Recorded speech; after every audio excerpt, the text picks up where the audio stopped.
Hello, everybody. Welcome to some short lightning talks where we've got some app developers on who are going to show you some of the things they've been working on lately. If you have any questions for them at any time, you can ask it in our IRC channel.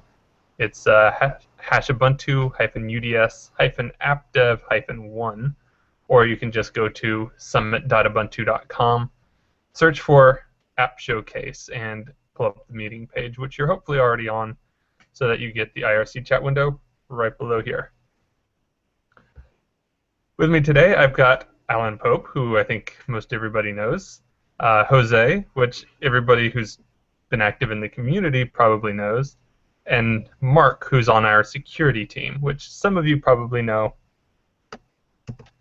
And we will hopefully be having a few others join. If anybody has an app that they want to show off, either as a screen share or just holding it up to their webcam, just feel free to join the Hangout, and we'll get to you in whatever order you guys join. All right, to start things out, we will start with Alan because he's always first on my preview list. That was a surprise. I probably have the dumbest app here. I'll share my screen and then you can see just how dumb it is. No, that's the wrong button. That's the right button. Right. So, hopefully you can see my my screen. Yes. Yes.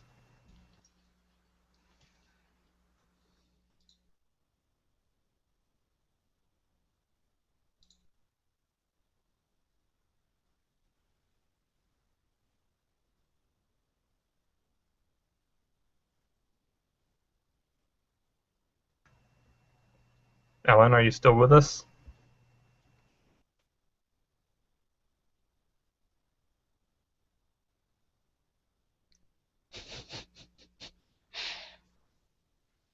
Whoops.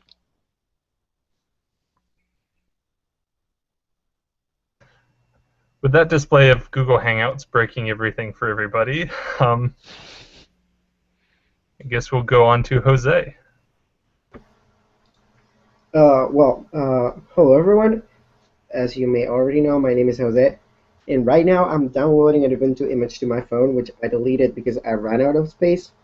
But I will showcase how I did my quick web application, which is for IRC puzzles. IRC puzzles is a series of IRC puzzles, which are basically hacking competition. You will have to go through various channels to get through a point where you will get, well, if you get to the final channel on IRC, you will get a prize. And the thing is, we have a web hub where we display, first of all, the stats for the competition. That means, like, if you are competing with us, you will be able to see what's your position, if you're the first to be on the channel, if there's any people above you, and in what order you may arrive to the top.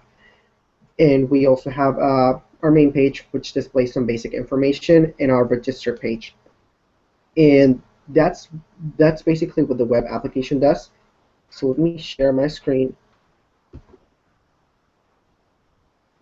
First of all, I'm gonna share this.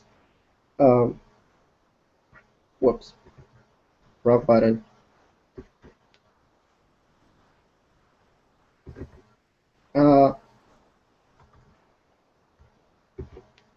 Wrong button again. Okay, so first of all, I have this folder, which is the folder which contains all the files necessary for the web application to run.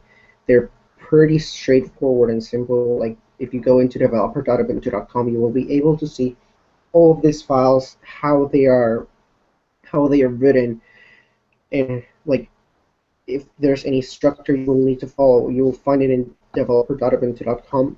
All the process is pretty simple and straightforward, as I have already mentioned, so you do not need to worry if you want to make a web application about like complicating yourself because you don't know a Qt or you don't know any other language. I personally don't know Qt, so that's why I decided to go for a web application.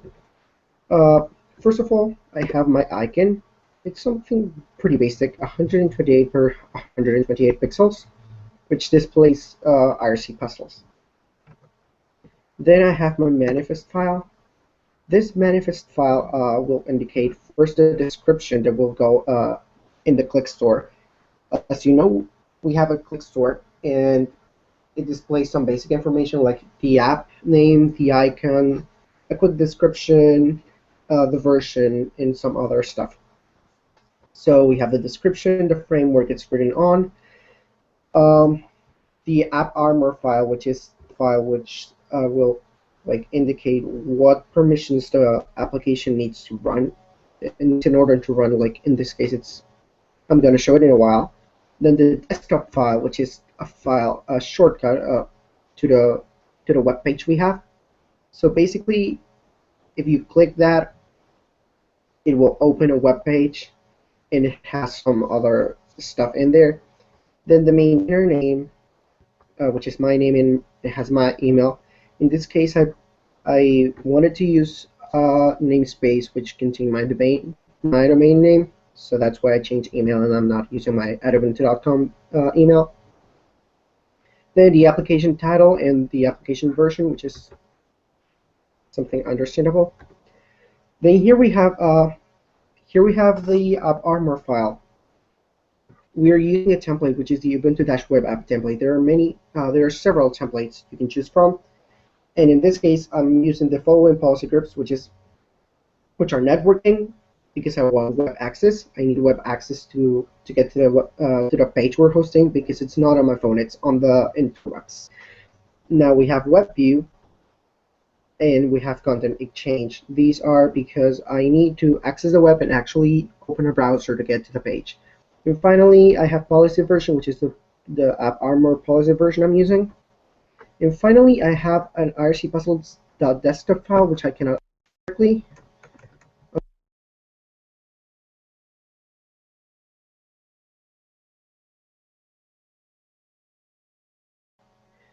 So this is my application name, my application description or comment, type application, the icon I'm gonna use. If you wanna like use a different icon, you can just change the name here. Then I'm using web app container here because it's the thing it needs to execute. Enable back forward, so you can go back and forward with the pages. This is the URL pattern it needs to follow for the web application. You can use wildcards here. Like here, I'm using this sign because I can use HTTPS instead, and I'm using an asterisk because there are subpages. I don't need a terminal. This is for Ubuntu Touch, and that's basically my application. I just did click build, and I got a click package that you can see here. And I did click build source in the manifest file name, and I got a source, the source code for my application, all compiled in a nice gzip file. So that's basically what I have now. Sorry about that. Whoops. Can you show us what it looks like? Not right now. Let me try and see. The image is still downloading, so I'm gonna try and see if I can open it on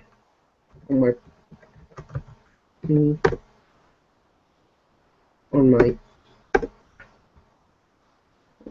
desktop. Looks like not. If I can go to the end, if I can like come back at the end, I can make sure I can like demonstrate something. All right, we can do that. Alan, do you want to try again? Yes, it turns out my laptop overheats, especially on hot days. Let's see what happens. If I disappear or freeze up, then you know why.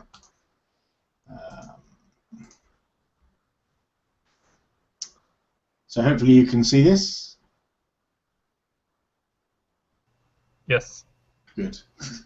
When you went quiet there, I thought it all locked up again. So Robert Ansel wrote an app called Animal Farm, which he put on Launchpad, and I noticed a little while later, John O'Bacon wrote an app which was a fork of this, which he called Sleepy Time.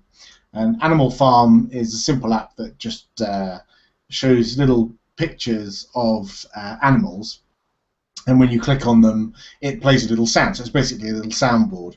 And Jono forked this and made Sleepy Time, which has little pictures. He's recently had a son, and he wanted an app that would help send his son to sleep. So rather than play death metal at him, he had this app called Sleepy Time, which just basically plays tranquil noises like wind chimes or white noise or, I don't know, whales or something. So I forked this, which is obviously a fork of the original Animal Farm, and I created an app called Stallboard. I love hearing the sounds of Richard Stallman, and if I just open the app, you'll see this is the app. It's called Stallboard, and I just have a bunch of audio clips which I culled from interviews that Richard Stallman has done over the years, and snip them up so they sound inspirational or amusing. And basically what happens is when you press the button, hopefully you can hear this. I'm using speakers and not headphones, so you do. What's wrong with that? That's basically all it does. You press a button and it plays a sound. It's spyware. Some of them are good. I think that we should all make those businesses fail. Yeah, so that's all it does. It plays a little sound and wobbles his pretty face. The nice thing is that this is what it looks like when you have it on a desktop or a tablet, but if you have it on a phone, it's more this kind of size. So it just rearranges based on whether it's wider or taller. And the code is really simple. Again, I didn't write this. Robert Ansell wrote the vast majority of this. But it's really pretty simple. It does a little bit of maths to figure out which orientation the device is in. This could be made more pretty, I'm sure. And then you have a little grid, and within the grid there's a bunch of buttons, one for each of the sound clips. And they have these media directory, and in there is all my MP3s that I lovingly curated and cut up one evening in Florida at the last sprint that we had. I've given each one a little description and the image. When Robert and Jono's apps had separate images for each of the buttons, so I couldn't find 12 pictures of Richard Stallman that I liked, so I just had this one picture, and I used the same picture for all of them. No doubt this could be improved in some way. I am not a QML expert, but basically when you tap these, it calls this, which plays the sound. It does this sound.play and does a little bit of animation. So you saw when I tapped on Mr. Stallman. Oh, wait, you said commercial software. You'll notice when I tap on him, he wobbles a little bit, and you can modify these to change the amount of wobble that Mr. Stallman does. So yeah, I can just show you that if I just make him somewhat more erratic by changing this. So now when I click one of these, he will wobble a lot more vigorously. Look up the moon one day. Look up the moon one day. Yeah, and that's it. And all I did was test that out on my desktop, and then used the SDK to create a click package, and then I uploaded the click package to the store, and that was it. Job done. Got it tested by my co-workers, and that's the extent of my QML. It's forking someone else's code, tweaking it a little bit, and then uploading it to the store and calling it mine. There you go. That's my silly app. Brilliant. So I think all of our apps are actually in the store, so if you want to try out any of these that you see and you have a phone, go ahead and download them and try them. Mark, are you ready? You're muted. Sure. So let me screen share this.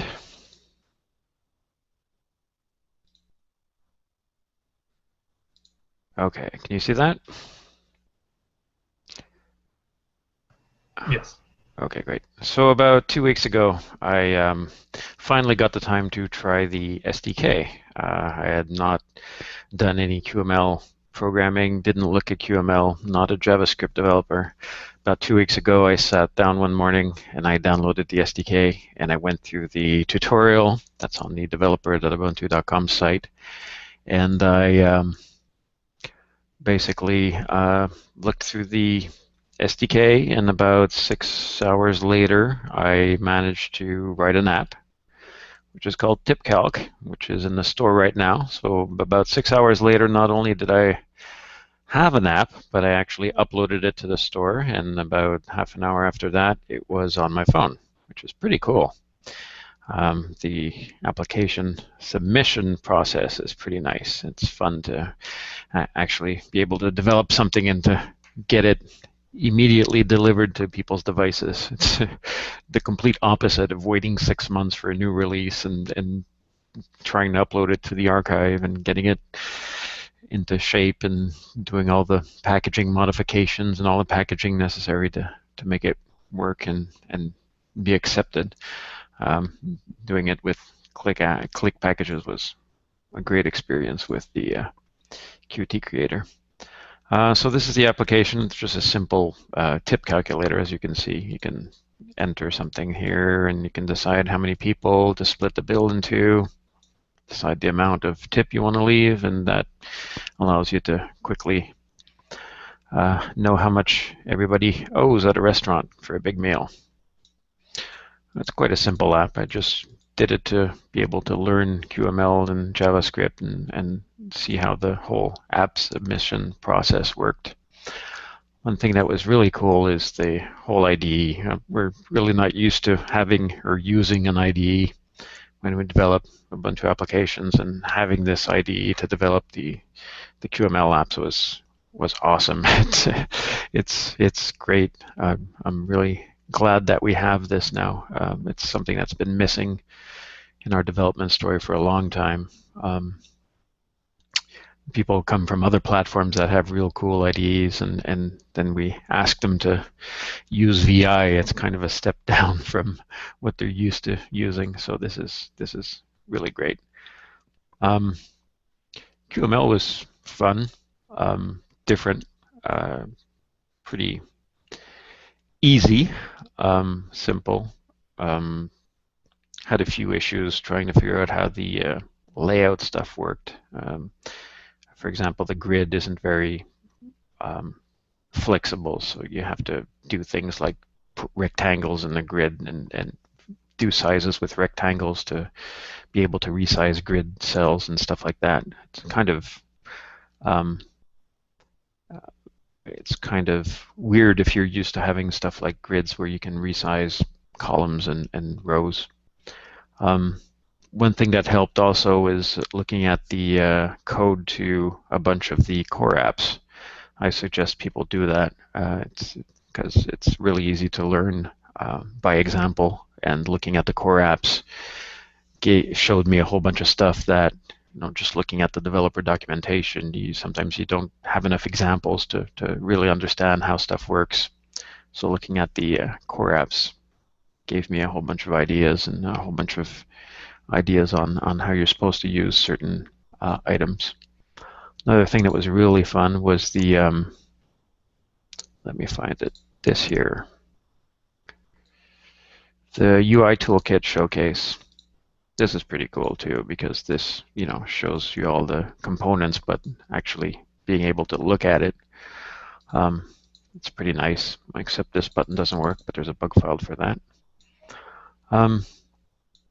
All in all, it was a great experience. I really enjoyed using Qt Creator, creating an app. The whole submission process went really good, and it just was really easy to develop on. That's pretty much it. All right. Thanks, Mark. Now, you developed this also while you were at a sprint, didn't you? Yes, I did. Did you get an opportunity to use it to separate a bill while you were there? No, because I didn't have a phone with me. I did not have a phone to actually try this app before submitting it to the store. Yeah. All right, Rick, are you ready? Yeah, sure. Can you guys hear me okay? Can I Yes, show two apps? absolutely. Okay. Let me share my screen. The desktop. It's gonna look a little freaky for a sec. Okay. So this is my IDE. First, I'll show the first app that I ever wrote, and this is one of the first apps that made it into the store. This is super geeky. I sometimes do tabletop role-playing games with different meetup groups in DC, and there's a rule book called Fate Core, and it has special dice. So the first app that I really wrote um, was to roll the dice. So a die is either blank, plus, or minus, and then you add up the values, and that's like if you're going to try something like I'm going to throw the bomb, and then you roll, and it was a mediocre throw. So the game master may say, well, it kind of worked. But if I had gotten it terrible, he'd say, oh, you threw the bomb, but it bounced off the door and it blew up on you, or something like that. So this is like this very simple app. You can hear I have a little sound effect.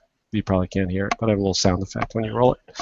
So let me just show you quickly that the code for this, and I wrote this like last summer. It was hot out before last winter when I rolled it. So this is it. This is all the code for that. It's just like two screens of code. So this is like the mapping, like for the in the rules, like to map the values of the rolls to the quality. Oh, let me blow this up a little. And then here's how I play the sound. I just make an audio tag. And then here's the page. This could probably be super improved now. Like the SDK didn't have so much to it as last time, and I wasn't so good at QML then. I probably wrote more code than I needed to. It would probably even be shorter if I did it this time. Here's how I made the dice. I just used the Ubuntu shape. One thing that if I was going to keep working on it is I might add some animation to it when it rolls to make it a little cooler instead of just that flip. So that's that one app. Do you guys have any questions about that? So my other app is somewhat more complex. I'll just touch on it briefly because I actually did a whole session on it yesterday. This app's called Get There DC. And this is a mapping application, and I use it to find my transportation options around town. So because of a weird bug on the desktop, when it starts up, it puts me out over that coast of Africa. So I'm going to use my favorites button, and then I'm going to select one of my favorites, which is DuPont Circle. This is the neighborhood where I work. And now I have on my map pips for car to go. So these are like little cars that you can hop into and drive if you have a membership. So I can see there's some around town. There's bike shares, which I use a lot. See where those are. And then there's buses, so you can get like information on the current bus. And then I also have metro stops in here. So wherever I am in town, I can quickly go to that area and see, is there a bus, a bike, a car, or a train that I can take. I have some searching functions, so like let's say I'm outside the Whole Foods. I can search for Whole Foods, and there, let's say I'm like, oh, there I am on Wisconsin Avenue, and it'll take the map there. This is useful because the locate button doesn't always work, so I can also push this button at the bottom here to locate, and it'll take me to the current location, but I'm actually in Washington, D.C., but on desktop Charlotte. So it doesn't work so well. But so yeah, this just like it just uses OpenStreetMaps and just collects data from all over the internet around Washington, D.C. to show all my transportation options, and I use it every day. So I'm probably the only user, but it's probably one of the more heavily used apps, just since I I use it. I use it so much. Well, you can check the stats now in the Click Store and see how many people have downloaded it. Yeah, yeah, I can but see it's there just might not be really another that useful Ubuntu phone outside. user. Yeah, but no. Well, maybe there is. I don't know. But there's. It only says like what country they're from.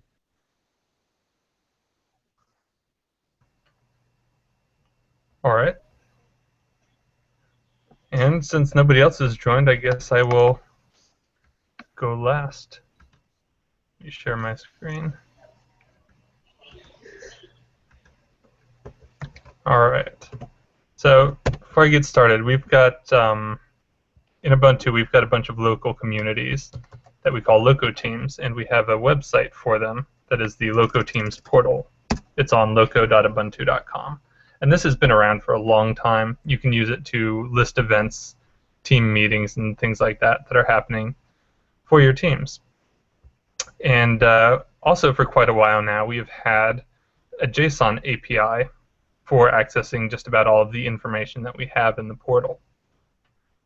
So what I've been working on is an app that uses those APIs to get you loco teams right in the palm of your hand. So you can see here it loads up the full list of teams along with the icon if they have one. You can search and it'll automatically filter it. I need to update this because that is now built into the Ubuntu list view component, and I can drop my custom code that I was using for that.